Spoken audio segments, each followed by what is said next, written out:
The Little Red Caboose by Marian Potter, pictures by Tibor Gergely.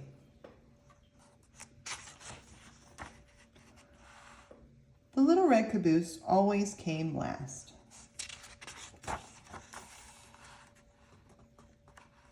First came the big black engine, puffing and chuffing. Then came the box cars. Then the oil cars. Then the coal cars. Then the flat cars. Sometimes they were switched around in different ways, but the little red caboose always came last. Boys and girls waved at the big black engine. They listened to the box cars and the oil cars and the coal cars and the flat cars go clickety-clack. But by the time the little red caboose came along, the boys and girls were turning away because the little red caboose always came last. "Oh, smoke," said the little red caboose. "I wish I were a flat car or a coal car or an oil car or a box car so boys and girls would wave at me. How I wish I were a big black engine puffing and chuffing way up at the front of the train. But I'm just a little old red caboose. Nobody cares for me." One day the train started up a mountain. Up went the big black engine. Up went the box cars. Up went the oil cars. Up went the coal cars. Up went the flat cars. Up went the little red caboose.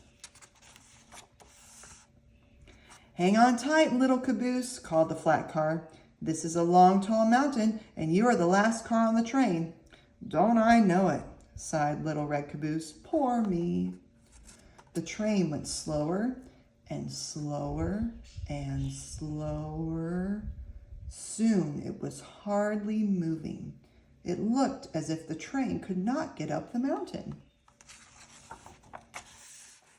"Look out, little caboose," called the flat car. "The train is starting to slip back down this long, tall mountain."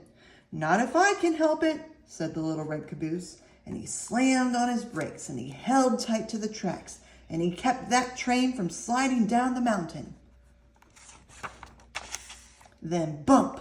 The little red caboose felt something push him from behind. It was two big black engines. They pushed the train up to the top of the mountain. "We couldn't have done it," said the big black engines, "if it had not been for the little red caboose." Everyone cheered, and the little red caboose was nearly burst with pride. Now the children waved at the big black engine and at all the cars. But they saved their biggest waves for the little red caboose because the little red caboose saved the train.